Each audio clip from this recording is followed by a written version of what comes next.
ఎల్లుండిలోపు Karthik sir పెళ్లి జరగకపోతే ఈ జన్మలో సార్కి పెళ్లి జరగదని జాతకంలో రాసిందట. ఈ విషయం ధర్మావతి మేడంకు ఒక స్వామీజీ చెప్పారంట. మామూలుగా అయితే కార్తీక్ సార్ పెళ్లికి ఒప్పుకోరు కాబట్టి నా పెళ్లి వంకతో కార్తీక్ సార్కి రాధికకు పెళ్లి చేయాలని ధర్మావతి మేడం ప్లాన్ చేశారు. సో ఫైనల్గా జరిగేది కార్తీక్ రాధికల పెళ్లి. కార్తీక్ వెడ్స్ రాధిక.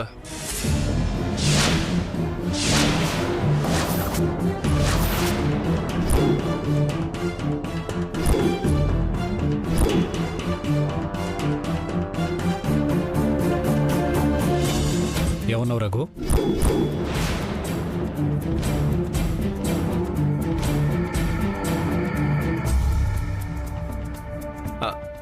నేనేమన్నాను సార్? ఫోన్లో ఎవరు పెళ్ళని చెప్తున్నావు? కార్తీక్ రాధికల పెళ్ళని చెప్తున్నావు ఏంటి? అవును సార్, కార్తీక్ రాధికల పెళ్ళే. ఏయ్, పిచ్చా నీకు? పెళ్ళి నీకు రాధికే అయితే పెళ్లి కొడుకు నేను చెప్తున్నావు ఏంటి అందరికీ? సార్ సార్ సార్ సార్ మీరు మర్చిపోయినట్టున్నారు. ఏంటది? జాతకాలు మ్యాచ్ అవ్వట్లేదని నేను కార్తీక్ అని పేరు మార్చుకున్నాను.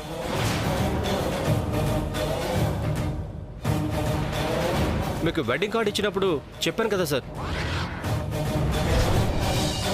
రాధికా జాతకానికి నా జాతకానికి కొన్ని విషయాల్లో మ్యాచ్ అవ్వలేదు. పేరు మార్చుకుంటే సెట్ అవుతుందని చెప్పారు. ఆ పేరు కూడా కేతో ఉండాలని చెప్పారు. నాకు సడన్గా సార్ పేరు గుర్తొచ్చింది. సార్ నాకు ఎలాగో ఇన్స్పిరేషన్ కాబట్టి ఆ పేరు పెట్టుకున్నాను. ఓ అవును కదూ, మర్చిపోయాను. అది కాదు సార్, పెళ్లి కొడుకు పేరు కార్తీక్ అని చెప్పగానే మీరెందుకు సార్ అంత టెన్షన్ అయ్యారు?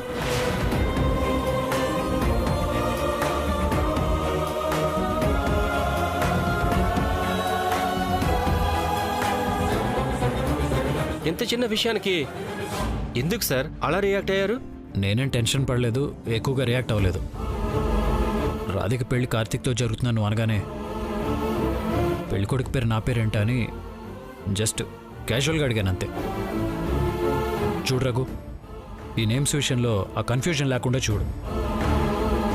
పెళ్లి కొడుకు నువ్వే అని క్లియర్గా నీ పేరు చెప్పు. అలాగే సార్.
పెళ్లి జరగడానికి ఇమ్మీడియట్ గా ఒక హోమం జరిపించాలని స్వామీజీ చెప్పారు. అలాగే మేడం.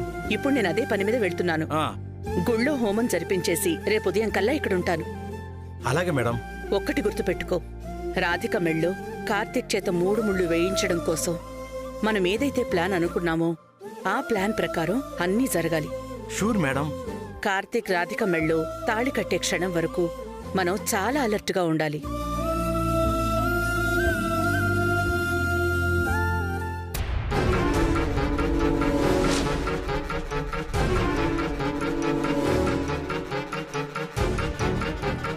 అంతకంటే ఎక్కువ జాగ్రత్తగా ఉండాలి.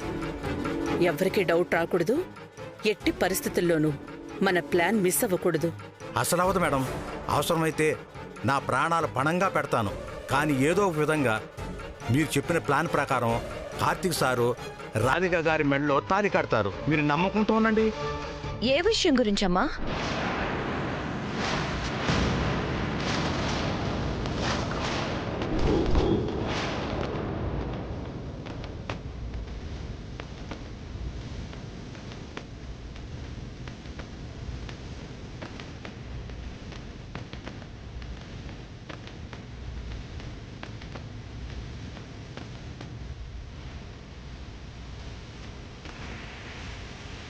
ఏ విషయం గురించమ్మా అంత సీరియస్గా డిస్కస్ చేస్తున్నారు?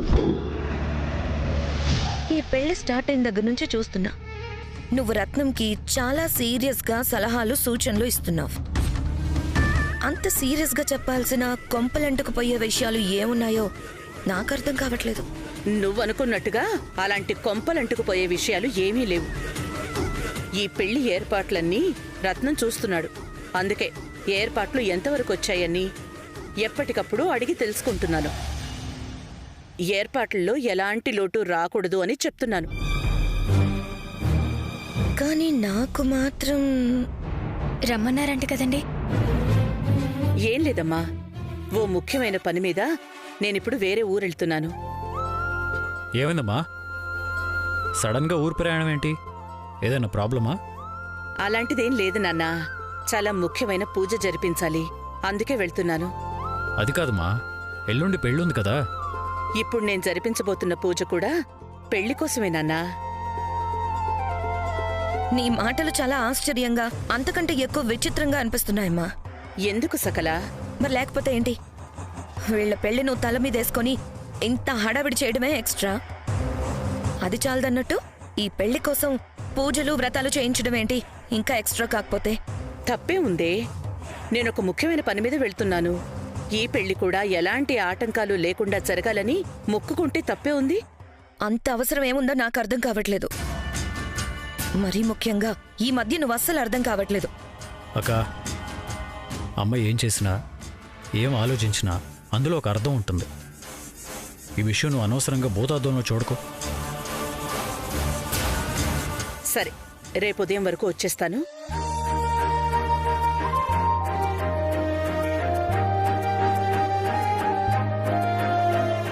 రఘు, నీ మంచితనం ఎప్పటికీ గుర్తుండిపోతుంది.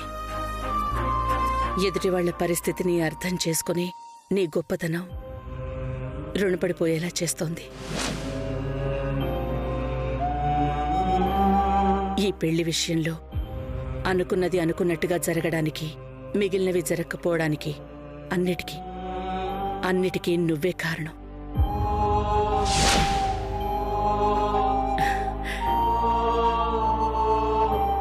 సరే, వెళ్ళొస్తాను. అలాగే అమ్మా. వెళ్ళొస్తాను అమ్ముకుట్టి గారు.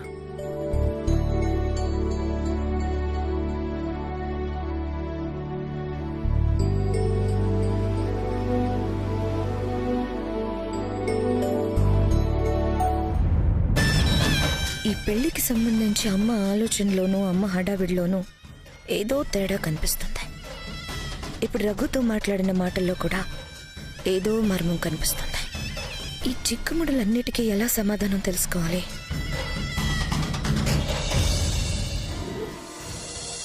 చూపు నిన్ను చేరాలని, శ్వాస నిన్ను తాకాలని, ప్రేమే నిన్ను కోరి కదిలేనురా. మాట ఏదో చెప్పాలని, మౌనమంతా దాటాలని పరుగై పెళ్ళికొడుకు నువ్వే అని క్లియర్గా నీ పేరు చెప్పు. సార్ వారు, నా పేరు పక్కన మీ పేరు ఉండొద్దని చెప్తున్నారు. కానీ మీ పేరు ఆల్రెడీ నా గుండెల్లో ఉంది సార్ వారు. దాన్ని ఎలా చెరిపేయగలను? నా వల్ల కావట్లేదు సార్ వారు. మీకు దూరం అవుతున్నాను అనే ఆలోచనని తట్టుకుని బ్రతకడం నా వల్ల కావట్లేదు. మిమ్మల్ని, మీ జ్ఞాపకాలని మర్చిపోవడం నా వల్ల కాదు. అది ప్రాణం పోయాకే జరిగేది. ఈ జన్మకి ఈ రాధిక భర్త కార్తిక్ కృష్ణ అని ఊహించుకున్నాను. నా ఊహల్లోనే కాదు సార్ వారు, నా గుండెల్లో కూడా మీరే నా భర్త,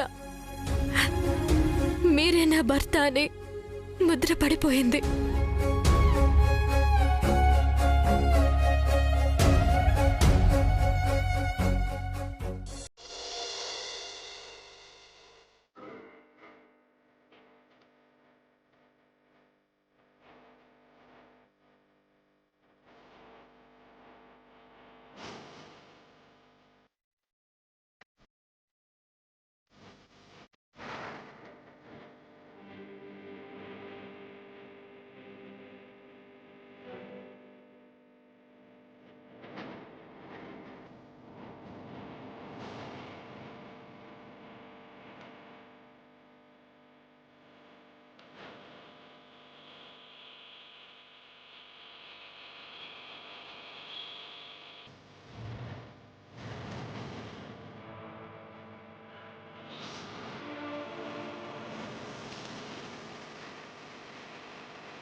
నా ప్రతి గుండె చప్పుడులో మీరున్నారని, ఆ గుండె చప్పుడు పలికే పేరు మీరు అని చెప్పడానికి ఎంతకంటే నిదర్శనం ఇంకేం కావాలి సార్ వారు?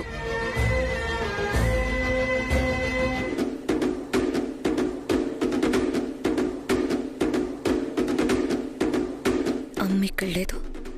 ఆ భూములు వేసుకునే దాని అంతు చూడ్డానికి ఇదే కరెక్ట్ టైం. పెళ్ళి లేదు, గెళ్ళి లేదు. అమ్మ వచ్చేలోపు దాన్ని ఇక్కడి నుంచి ఏదో విధంగా తన్ని తరిమేయాలి.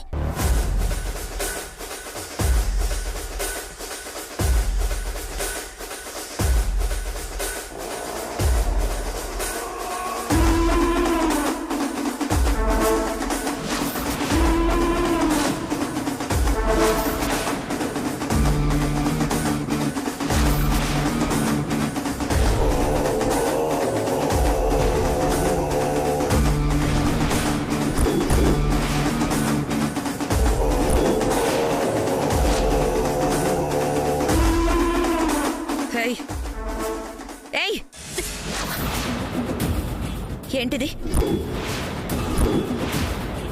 పెళ్లి కొడుగ్గా నీ పక్కన నా తమ్ముడు బొమ్మ ఎందుకు గీసావు? మాట్లాడవేంటి? ఇలా పెళ్లి కూతురు పెళ్లి కొడుగ్గా నీ బొమ్మ కార్తీక్ బొమ్మ ఎందుకు కలిపి గీసావు? చెప్పు. ఏం లేదు, జస్ట్ మనసు కనిపించింది బొమ్మ గీసాను అంతే. ఏంటి? జస్ట్ మనసు కనిపించి బొమ్మ గీసావా?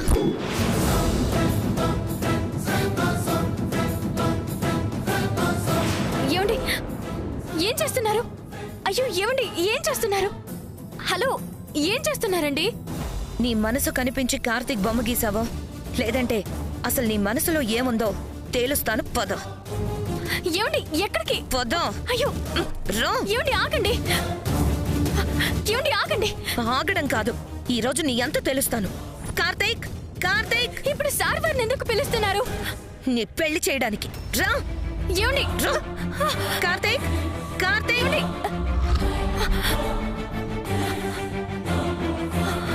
కార్తీక్, కార్తీక్, కార్తీక్,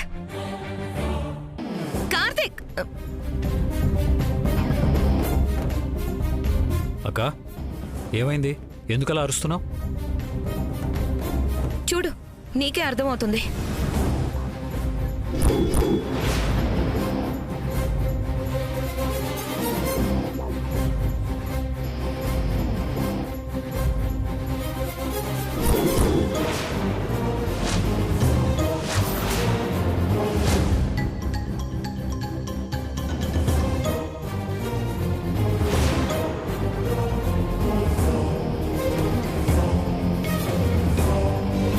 చూసావు కదా,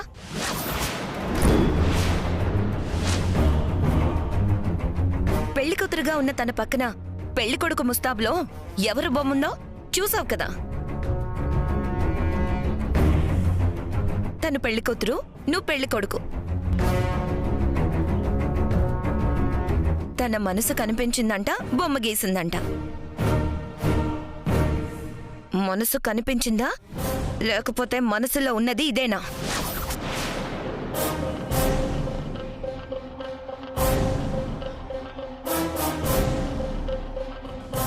ఏది ఇలా ఇవ్వండి.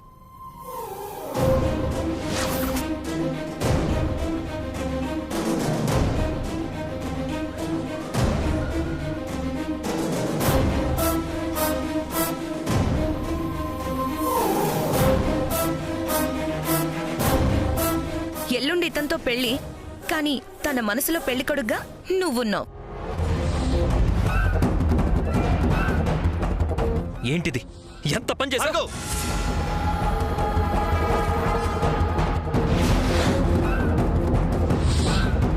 తనేదో క్యాజువల్గా బొమ్మ గీసి ఉంటుంది.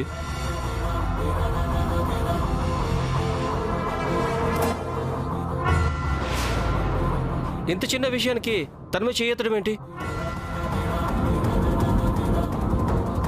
ఏంటి చిన్న విషయమా? రఘు నీకేమైనా పిచ్చా? మైండ్ పనిచేయట్లేదా? నీతో పెళ్లి పెట్టుకుని కార్తీక్ ని పెళ్లి కొడుగ్గా ఊహించుకుంటుంది. ఇది నీ దృష్టిలో చిన్న విషయమా? అక్క ఆపుతావా? నీకే విషయం గురించి మాట్లాడాలో ఏ విషయం గురించి మాట్లాడకూడదో తెలియట్లేదు. ప్రతి విషయానికి న్యూసెన్స్ చేస్తావేంటి? దీనివల్ల అనవసరమైన ప్రాబ్లమ్స్ వస్తాయని సెన్స్ లేదా నీకు? సెన్స్ ఉంది కాబట్టి రఘు జీవితం సమస్యల్లో పడకుండా కాపాడుతున్నాను. ఏంటి నువ్వు కాపాడేది? కాపాడటం కాదు, నువ్వు చేస్తున్న అర్థం పర్థం లేని రచ్చ వల్ల చాలా మంది జీవితాలు సమస్యల్లో పడతాయి. అసలు ఈ పెళ్లే సమస్యలో పడే ప్రమాదం ఉంది. ఆ మాత్రం జ్ఞానం లేకపోతే ఎలా చెప్పు? అంటే అంటే ఏంటి కార్తీక్? ఏం నువ్వనేది? రాధికని పెళ్లి చేసుకుని భవిష్యత్తులో రఘు ఇబ్బందుల్లో పడినా పర్లేదంటావా? తన జీవితం సర్వనాశనం అయిపోయినా పర్వాలేదంటావు, అంతేనా? అలా ఎందుకు జరుగుతుంది? ఎందుకంటే రాధిక మనసులో రఘు లేడు. రఘుని పెళ్లి చేసుకోవడం రాధికకి ఇష్టం లేదు.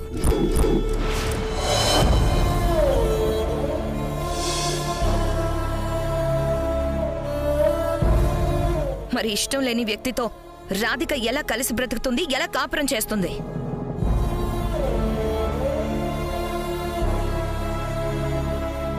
పెళ్లైన 2 రోజుల్లోనే రాధిక రఘుని వదిలేసి వెళ్ళిపోయినా ఆశ్చర్యం లేదు. మరి అప్పుడు అతని జీవితం సమస్యల్లో పడినట్టే కదా?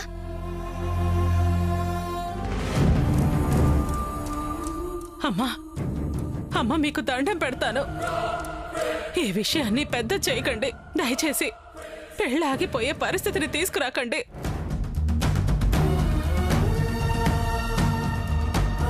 ఆ దేవుడి దయ వల్ల మా అమ్మాయికి ఒక మంచి సంబంధం వచ్చిందని సంతోషపడుతున్నాం.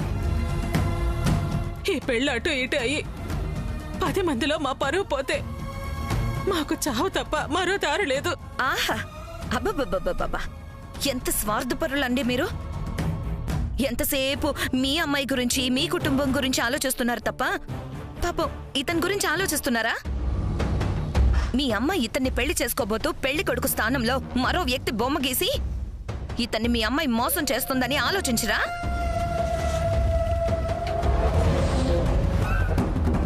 ఇందులో మోసమేమీ లేదు. అన్ని విషయాలు నాకు తెలుసు.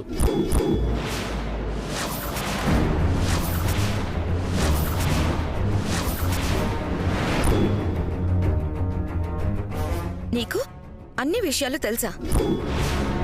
ఏం తెలుసు?